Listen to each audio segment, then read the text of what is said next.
الله الرحمن الرحيم.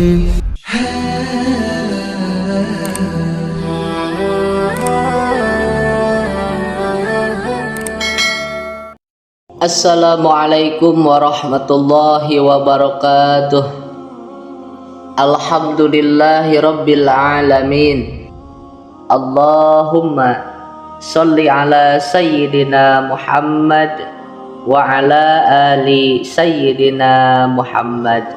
Puji syukur alhamdulillah, pada kesempatan ini kita dapat berjumpa kembali di channel Gubuk Santri. Harapan dan doa semoga sahabatku semua selalu diberikan kesehatan, dipanjangkan umurnya, dilapangkan rizkinya, diampuni dosa-dosanya. Amin ya rabbal alamin. Sholawat beserta salam semoga senantiasa tetap tercurah limpahkan kepada baginda Nabi kita, yakni Nabi besar Muhammad Sallallahu alaihi wasallam. Sahabat beriman yang dirahmati Allah, jangan lupa untuk menulis sholawat di kolom komentar video ini. Insya Allah sholawat yang kita tulis di kolom komentar menjadi saksi atas kecintaan kita kepada Nabi Muhammad Sallallahu alaihi wasallam, dan semoga kita mendapatkan syafaatnya. Allahumma sholli ala sayyidina Muhammad wa ala ali sayyidina Muhammad. Sahabat beriman yang dirahmati Allah, subuh adalah waktu yang amat istimewa, waktu di mana terjadi pergantian dari malam ke pagi, dari gelap menuju terang. Subuh sering diungkapkan secara khusus dalam beberapa ayat Al-Quran. Dan demi subuh apabila fajarnya mulai menyingsing, Quran Surah At-Takwir ayat 18. Katakanlah, aku berlindung kepada Tuhan yang menguasai subuh. Quran Surah Al-Falaq ayat 1. Jika Anda sering bangun pagi dan mendengarkan azan subuh, tentu Anda akan mendengar kalimat As-salatu khairum minan naum, yang artinya sholat lebih baik daripada tidur, di mana kalimat tersebut tidak terdapat pada azan di waktu sholat lain. Dalam kalimat tersebut Allah memberikan isyarat kasih sayang pada hambanya, di mana pada waktu tersebut diperintahkan untuk menjalankan sholat subuh. Waktu subuh sendiri memiliki banyak kejadian besar dan keistimewaan. Yang pertama adalah disaksikan oleh para malaikat. Subuh begitu istimewa bagi umat Islam hingga Allah Subhanahu wa ta'ala menurunkan perintah sholat subuh sebagaimana firman-Nya dalam Al-Quran Surah Al-Isra ayat 78. Dirikanlah sholat sesudah matahari tergelincir sampai gelap malam. Sesungguhnya sholat subuh itu disaksikan malaikat.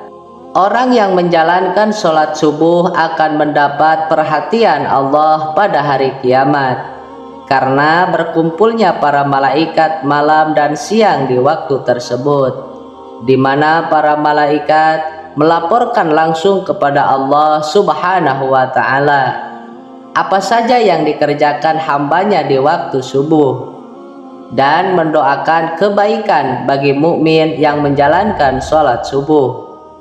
Yang kedua, salah satu penyebab masuk surga. Terkadang kaum mukmin lalai dalam menjalankan sholat subuh, lebih memilih untuk melanjutkan tidurnya daripada bangun untuk melaksanakan sholat. Orang yang menjalankan sholat subuh tepat waktu, baginya akan menjadi jalan masuk surga. Dalam sebuah hadis mengatakan, barang siapa yang mengerjakan sholat bardain yaitu subuh dan asar, maka dia akan masuk surga. Hadis riwayat Bukhari dan Muslim. Yang ketiga, salah satu penghalang masuk neraka. Sholat subuh yang memiliki jumlah rakaat paling sedikit dibanding sholat wajib lainnya, terkadang menjadi sholat terberat bagi sebagian umat Islam.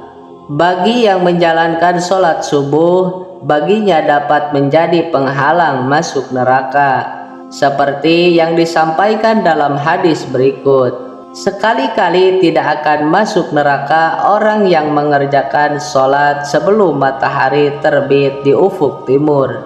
Hadis riwayat Muslim dan Abu Daud. Yang keempat, berada dalam jaminan Allah. Barang siapa sholat subuh, maka dia berada dalam jaminan Allah. Hadis riwayat Muslim. Orang yang menjalankan sholat subuh mendapat jaminan keselamatan dari Allah. Allah akan memberikan perlindungan sepanjang hari tersebut, membuat hari menjadi lebih bersemangat dan terhindar dari rasa malas. Yang kelima, pahala seperti sholat satu malam. Bagi yang menjalankan sholat subuh berjamaah, Allah memberikan keistimewaan berupa pahala, seolah-olah orang tersebut menjalankan sholat sepanjang malam. Dan barang siapa yang sholat subuh berjamaah, maka seolah-olah dia sholat seluruh malamnya. Hadis riwayat Muslim. Yang keenam, bercahaya di hari kiamat. Bekas wudhu dan langkah kaki orang yang menjalankan sholat subuh berjamaah akan menjadi cahaya di hari kiamat menurut Islam. Kelak itu akan membedakan dengan umat lainnya dan menjadi jalan mendapat syafaat Nabi Muhammad sallallahu alaihi wasallam. Seperti sabda Rasulullah sallallahu alaihi wasallam, berikanlah kabar gembira kepada orang yang banyak berjalan dalam kegelapan, yaitu isya dan subuh, menuju masjid, dengan cahaya yang sangat terang pada hari kiamat kelak. Hadis riwayat Ibnu Majah dan Tirmizi. Yang ketujuh, lebih baik dari dunia dan isinya. 2 rakaat sholat subuh itu lebih baik dari dunia beserta isinya. Hadis riwayat Muslim dan Ahmad. Yang kedelapan, melepaskan 3 ikatan setan. Setan senantiasa menjerumuskan manusia untuk menjauhi perintah Allah. Sholat subuh dapat melepaskan diri dari tipu daya setan. Setan membuat 3 ikatan di tengkuk salah satu seorang dari kalian ketika tidur. Di setiap ikatan, setan akan mengatakan, "Malam masih panjang, tidurlah." Jika dia bangun dan berzikir kepada Allah, lepaslah 1 ikatan. Jika dia berwudu, lepas lagi 1 ikatan. Jika dia kemudian mengerjakan sholat, lepaslah ikatan yang terakhir. Yang kesembilan, terhindar dari kencing setan. Setan senantiasa punya cara untuk menyesatkan manusia. Mereka tidak pernah lelah menggoda manusia dari segala penjuru. Mereka melakukan tindakan agar manusia menghindari perbuatan-perbuatan yang baik. Dalam sebuah hadis riwayat Al-Bukhari dan Muslim, Ibnu Mas'ud radhiyallahu anhu mengatakan bahwa salah satu tindakan setan yang menyesatkan ialah mengencingi manusia. Orang-orang yang bangun kesiangan hingga lalai dalam menjalankan sholat subuh. Disebutkan kepada Nabi Muhammad sallallahu alaihi wasallam, ada seorang laki-laki yang tidur semalaman hingga waktu pagi dan kehilangan waktu subuh. Maka Rasulullah sallallahu alaihi wasallam bersabda, Laki-laki itu telah dikencingi setan pada telinganya. Agar terhindar dari hal tersebut, manusia sudah selayaknya bangun di awal waktu subuh dan menjalankan sholat subuh tepat waktu. Yang ke-10, waktu terkabulnya doa. Pada waktu subuh, malaikat siang dan malam berkumpul. Barang siapa yang menjalankan sholat subuh dan memohon doa, akan didoakan oleh seluruh malaikat dan disampaikan langsung kepada Allah Subhanahu wa Ta'ala. Manfaat doa dalam Islam pada kondisi seperti ini memang mustajab. Pada waktu itu adalah tersebarnya rahmat, banyak permintaan yang diberi dan dikabulkan, dan juga nikmat semakin sempurna kala itu. Hadis riwayat Muslim. Yang ke-11, waktu pembagian rezeki. Pada waktu subuh, malaikat membagi rezeki kepada semua umat manusia. Dianjurkan untuk berdoa atau membaca Al-Quran setelah sholat subuh. Barang siapa yang sholat subuh dan memohon rezeki, maka Allah akan memberikan keberkahan yang lebih padanya. Rasulullah Shallallahu Alaihi Wasallam bersabda, seusai sholat subuh, janganlah kamu tidur sehingga melalaikan kamu untuk mencari rezeki. Hadis riwayat Tabrani. Doa pembuka rezeki dari segala penjuru memang sangat tepat jika Anda panjatkan di waktu datangnya sholat subuh, karena waktu tersebut merupakan awal dari aktivitas. Yang ke-12, waktu yang baik untuk berzikir. Zikir adalah tanda seorang mukmin mengingat dan memuji Allah. Orang yang mengetahui keutamaan berzikir di waktu subuh akan mendapat ketenangan hati dan merupakan waktu yang dianjurkan oleh Allah. Allah Subhanahu wa Ta'ala berfirman, maka bertasbihlah kepada Allah di waktu kamu berada di petang hari dan waktu berada di waktu subuh. Quran Surah Ar-Rum ayat 17. Yang ke-13, mendapat keselamatan. Rasulullah Shallallahu Alaihi Wasallam pernah bersabda, sesungguhnya Allah jika menurunkan bala dari langit kepada penduduk bumi, maka Allah akan menghindarkannya dari pemakmur masjid. Hadis riwayat Asqari. Arti dari hadis tersebut ialah orang yang menjalankan sholat subuh berjamaah akan terhindar dari mara bahaya. Contoh yang pernah terjadi ialah ketika terjadi tsunami beberapa tahun silam di Aceh. Jamaah yang sedang sholat subuh di masjid itu terhindar. Padahal jika kita memakai logika, pada saat itu daerah sekitar seutuhnya tersapu oleh tsunami. Yang ke-14, diampuni dosa-dosanya. Allah menjanjikan pengampunan bagi orang-orang yang senantiasa menjalankan sholat subuh dan memohon ampunan atas dosa-dosa pada waktu tersebut.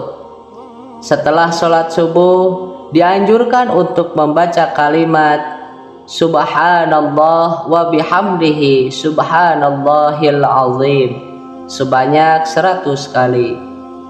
Rasulullah Shallallahu Alaihi Wasallam bersabda, barang siapa mengucapkan Subhanallah wa bihamdihi subhanallahil azim 100 kali dalam sehari, ia akan diampuni segala dosa-dosanya, sekalipun dosanya itu sebanyak buih di lautan. Hadis riwayat Muslim dan Tirmizi. Yang ke-15, terhindar dari munafik. Dalam hadis riwayat Imam Malik mengatakan, batas antara kita dengan orang-orang munafik adalah yang menghadiri sholat isya dan sholat subuh. Hal itu dikarenakan orang munafik tidak akan sanggup untuk menghadiri kedua sholat tersebut. Hadis riwayat Imam Malik. Hadis tersebut menjelaskan bagi yang menjalankan sholat subuh dapat terhindar dari ciri orang munafik. Yang ke-16, dapat melihat Allah. Manusia dapat melihat Allah saat berada di surga nanti. Allah Zat yang Maha Agung akan menampakkan dirinya di hadapan hamba-hambanya yang dikehendaki, termasuk di hadapan hamba-hambanya yang selalu menjaga sholat subuhnya.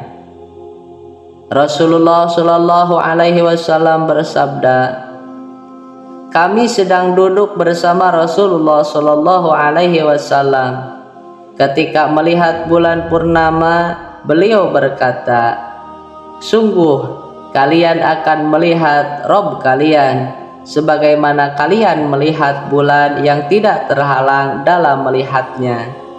Apabila kalian mampu, janganlah kalian menyerah dalam melakukan sholat sebelum terbit matahari dan sholat sebelum terbenam matahari, maka lakukanlah. Hadis riwayat Bukhari dan Muslim. Kemudian yang ke-17, mendapat pahala seperti pahala haji dan umroh.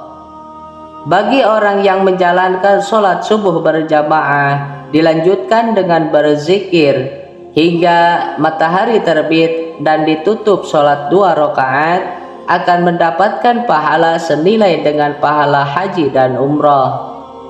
Hal ini sebagaimana sabda Rasulullah Shallallahu Alaihi Wasallam, siapa yang sholat subuh dengan berjamaah lalu duduk berzikir kepada Allah sehingga matahari terbit, kemudian sholat 2 rakaat, maka ia mendapatkan pahala haji dan umroh sempurna. Hadis riwayat At-Tirmizi. Sahabat beriman yang dirahmati Allah, mari kita biasakan bangun pagi dan menjalankan sholat subuh tepat waktu.